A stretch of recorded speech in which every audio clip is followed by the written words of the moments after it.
दोस्तों, Vodafone idea की बात करें तो यहाँ पे बहुत बड़ी गुड न्यूज़ निकल के आ रही है। फाइनली वोडाफोन आइडिया ने 23 और शहरों में 5G सर्विस शुरू करने का ऐलान कर दिया है। अब आप देख सकते हो कि लगभग इंडिया की जो बड़ी बड़ी मेट्रो सिटीज़ है वो सारे कवर हो चुके हैं। यानी आने वाला जो समय है वोडाफोन आइडिया के लिए काफ़ी आसान हो सकता है। अगर इसी तरह से वो 5G सर्विस शुरू करते हैं तो जो कस्टमर उनसे चिटक रहे थे अब वो बंद हो जाएंगे, क्योंकि 5G सर्विस नहीं होने की वजह से वो कस्टमर लगातार उनको छोड़ के जा रहे थे। अब वो कमी दूर होती हुई दिखाई दे रही है। तो काफ़ी बड़ा फैसला है। क्या है पूरी अपडेट, उसको समझने की कोशिश करेंगे इस वीडियो के माध्यम से। एक और जो बड़ी अपडेट निकल के आ रही है जिसकी एक्सचेंज को जानकारी दी गई उसको भी समझने की कोशिश करेंगे। वैसे तो वोडाफोन आइडिया के शेयर में इस समय हल्की सी गिरावट है, तेज़ी बनी, उसके बाद में प्रॉफिट बुकिंग आ गई। बाजार में भी उतनी खास तेज़ी नहीं है, उसकी वजह से भी यहाँ पे थोड़ा माहौल डगमगा गया है। वैसे वोडाफोन आइडिया में स्थिति तो ख़राब है ही, क्योंकि बहुत भारी भरकम कर्ज है, लेकिन वो फंड रेज करने की कोशिश करें जिससे अपने बिजनेस को आगे बढ़ाया जा सके और भविष्य में कर्ज को भी कम किया जा सके। सरकार से भी मदद मांगी है, जो सरकार आने वाले समय कुछ फैसला कर सकती है। अब यहाँ पे कौन से वो म्यूचुअल फंड्स हैं जिन्होंने इन्वेस्टमेंट किया है, क्या वो अपनी होल्डिंग बढ़ा रहे हैं या होल्डिंग को ट्रिम कर रहे हैं, उसको समझेंगे इस वीडियो के माध्यम से। लेकिन फ्रेंड्स, उससे पहले अगर आप पहली बार हमारे चैनल पे आए तो चैनल को सब्सक्राइब कर दीजिए, एक बेल आइकॉन दबा दीजिए ताकि जब भी नया वीडियो बने पहला नोटिफिकेशन आपको मिले। वीडियो पसंद आए तो लाइक से जरूर कीजिए। चलो फ्रेंड्स, वीडियो स्टार्ट करते हैं। मैं हूँ आपका दोस्त SB दवे और हमारे अपने चैनल ऑनलाइन कमाई में आपका बहुत बहुत स्वागत है। तो सबसे पहले वोडाफोन आइडिया के कारोबार की बात करें तो इस समय 12:30 का टाइम है। 7.40 पर वोडाफोन आइडिया का शेयर आपको दिखाई देगा, जहाँ पे 0.40% की गिरावट है। वैसे शुरुआत हल्की सी तेज़ी के साथ हुई, उसके बाद में तेज़ी कुछ बढ़ी क्योंकि लगभग 7.59 तक स्टॉक गया इंट्राडे में, लेकिन ऊपर के लेवल से थोड़ी सी बिकवाली आ गई। तो अभी भी लोग पैनिक कर रहे हैं जिसकी वजह से ये उतनी तेज़ी बन नहीं पा रही है। अभी फिलहाल पूरे बाजार में वॉल्यूम के मामले में वोडाफोन आइडिया नंबर 1 पे। लगातार वोडाफोन आइडिया वॉल्यूम टॉपर बनता है क्योंकि इसके शेयरों की संख्या बहुत ज़्यादा है, काफ़ी बड़ी ट्रेडिंग होती है, इंट्राडे ट्रेडिंग भी बहुत ज़्यादा होती है, बहुत सारे डे ट्रेडर्स में एक्टिविटीज़ करते हैं जिसकी वजह से वॉल्यूम बढ़ता है। तो वोडाफोन आइडिया के शेयर में तेज़ी देखने को मिली और स्टॉक में 2% के आसपास की तेज़ी बनी। और आप देखें तो मंगलवार को भी आज 7.59% की इंट्राडे का इसने हाई लेवल टच किया, लेकिन उसके बाद अगर आप देखें तो स्टॉक के अंदर फिर थोड़ी सी गिरावट हुई और 12 दिनों में 17% की इसमें तेज़ी पहले बनी है। तो जो बड़ी गुड न्यूज़ निकल के आ रही है, कंपनी की तरफ से जो एक्सचेंज को जानकारी दी गई है उसने कहा है कि भारत के 23 शहरों में 5G सर्विस को लॉन्च किया है। तो कर्ज से जूझ रही टेलीकॉम कंपनी वोडाफोन आइडिया ने कहा है कि उसने कई शहरों में 5G नेटवर्क सेवाओं को शुरू कर दिया है। इनमें आप देखते हो कि अहमदाबाद, आगरा, औरंगाबाद, कोझिकोड, कोचीन, देहरादून, इंदौर, जयपुर, कोलकाता, लखनऊ, मदुरै, मल्लपुरम, मेरठ, नागपुर, नासिक, पुणे, राजकोट, सोनीपत, सूरत, सिलीगुड़ी, त्रिवेंद्रम, वडोदरा और विजाग शामिल है। यानी लगभग बड़ी बड़ी जो सिटीज़ हैं अलग अलग राज्यों की, उन सब में अब 5G सर्विस मिल जाएगी वोडाफोन आइडिया की। तो वोडाफोन आइडिया ने कहा कि 5G विस्तार देश भर में उनके सभी महत्वपूर्ण इलाकों को कवर करेगा। हालांकि यह सब एक साथ नहीं होगा बल्कि फेज़ में किया जाएगा, यानी इन सबको एक साथ नहीं शुरू करें, धीरे धीरे करके ये सारे जगह पे नेटवर्क आपको अवेलेबल हो जाएगा। तो ये काफ़ी ज़बरदस्त अच्छी गुड न्यूज़ है। तो ये देख सकते हो कि इससे पहले VI ने मुंबई, दिल्ली, NCR, बेंगलुरु, चंडीगढ़, पटना में 5G सेवाएं शुरू कर दी थी। कंपनी ने 17 प्रमुख शहरों में 5G स्पेक्ट्रम हासिल किया है। 5G इनबिल्ड डिवाइसेस आने वाले नए और मौजूदा ग्राहक VI की 5G सेवाओं का लाभ उठा सकते हैं। शुरुआती ऑफर के तहत VI ग्राहकों को सिर्फ 299 से असीमित 5G डेटा उपलब्ध करा रहा है, यानी आप सिर्फ 300 रुपये का रिचार्ज करा के चाहे उतना 5G इस्तेमाल कर सकते हैं।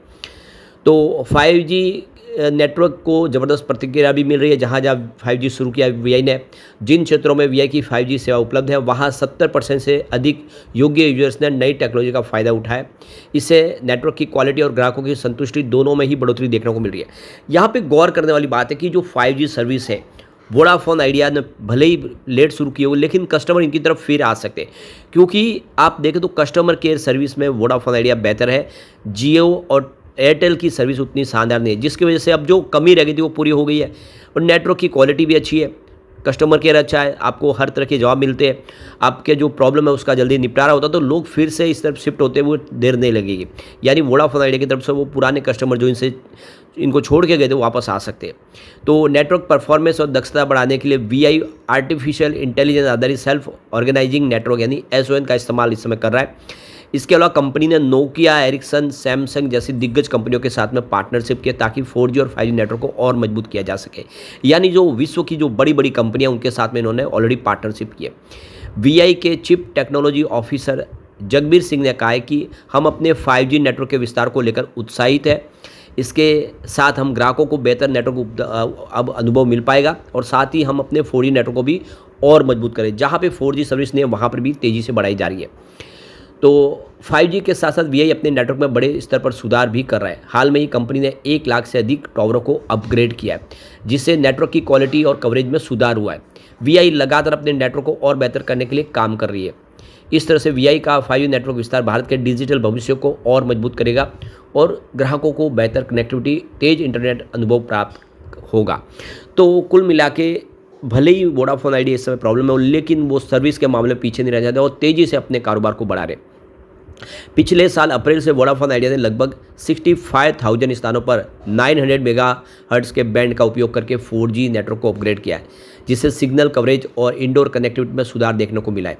इसके अलावा कंपनी ने 1800 मेगाहर्ट्ज, 2100 मेगाहर्ट्ज और TDD बैंड का उपयोग करके 56,000 से अधिक साइटें जोड़ी है, जिससे 4G डेटा क्षमता में 35% की वृद्धि हुई है और 4G इंटरनेट की स्पीड भी 26% का सुधार हुआ है। अब आप देखें तो इसको कंपेयर करेंगे दूसरी कंपनियों की 4G सर्विस है, चाहे एयरटेल, जियो से, तो इसकी 4G के इंटरनेट स्पीड भी अच्छी है। अब एक जो बड़ी अपडेट और निकल के आ रही है वोडाफोन आइडिया की, यहाँ पे देख सकते हो कि एक्स्ट्रा ऑर्डिनरी जनरल मीटिंग हुई थी 27 जून 2025 को, और इस मीटिंग के दौरान यहाँ पे देख सकते हो कि amendment to the article of association यानी AOA को मंजूरी दे दी गई है, जिसमें आप देखें तो अमेंडमेंट हुआ है शेयर होल्डर एग्रीमेंट डेट 20 मार्च 2017 का। और इसके अलावा वोडाफोन ग्रुप कंपनी और Aditya Birla group company chairman का 2 मार्च 2025 का अमेंडमेंट किया गया है। तो देख सकते हो कि इसकी जानकारी एक्सचेंज को दे दी गई है। कंपनी की मीटिंग एक्स्ट्रा ऑर्डिनरी हुई थी और इसका नतीजा आ चुका है। अब यहाँ पे वो कौन से म्यूचुअल फंड है जिन्होंने इन्वेस्टमेंट किया, एक बार देख ले। 30 मई 2025 के हिसाब से कोटक ऑर्बिटेज डायरेक्ट ने यहाँ पे 497 करोड़ का इन्वेस्टमेंट किया हुआ है। 97.57% की होल्डिंग उन्होंने बढ़ा दी है मंथ ऑन बेसिस पे, यानी अपने इन्वेस्टमेंट को और बढ़ाया। इन्वेस्टको इंडिया ऑर्बिटेज डायरेक्ट ने 313.36 करोड़ का इन्वेस्टमेंट किया। 13.54% की होल्डिंग उनकी भी मंथ ऑन बेसिस पे बढ़ चुकी है। इसके अलावा ICICI प्रू इक्विटी ऑर्बिटेज डायरेक्ट ने 222.94 करोड़ का इन्वेस्टमेंट किया है, लेकिन 5.90% की होल्डिंग उनकी मंथ ऑन बेसिस पे ट्रिम हुई है। इसके अलावा आदित्य बिरला SL ऑर्बिटेज डायरेक्ट ने 139 करोड़ का इन्वेस्टमेंट किया है। 12.34% की होल्डिंग मंथ ऑन बेसिस पे ट्रिम हुई है।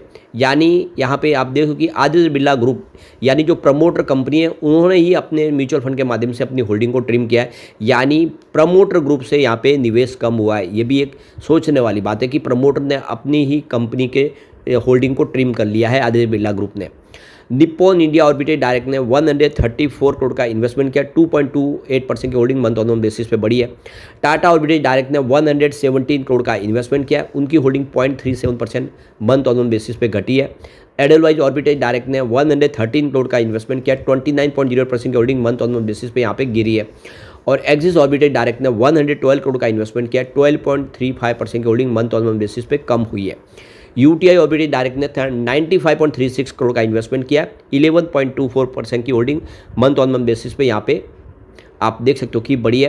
तो SBI ऑर्बिटेज अपॉर्चुनिटीज ने यहाँ पे 78.24 करोड़ का इन्वेस्टमेंट किया। उनकी होल्डिंग 5.75% मंथ ऑन बेसिस पे घटी है। तो कुछ म्यूचुअल फंड ने अपनी होल्डिंग बढ़ाई है, कुछ ने कम किया, लेकिन ओवरऑल आने वाले में स्थिति अब सुधरती हुई दिखाई देगी। लेकिन फ्रेंड्स, कोई भी इन्वेस्टमेंट करने से पहले अपने फाइनेंशियल एडवाइजर से एडवाइस ले ले या अपना खुद का रिसर्च करें, क्योंकि मैंने वीडियो आपके एजुकेशनल पर्पज़ के लिए ही बनाया। वीडियो पसंद आए तो लाइक से जरूर कीजिए और चैनल को सब्सक्राइब कर दीजिए। Thank you friends.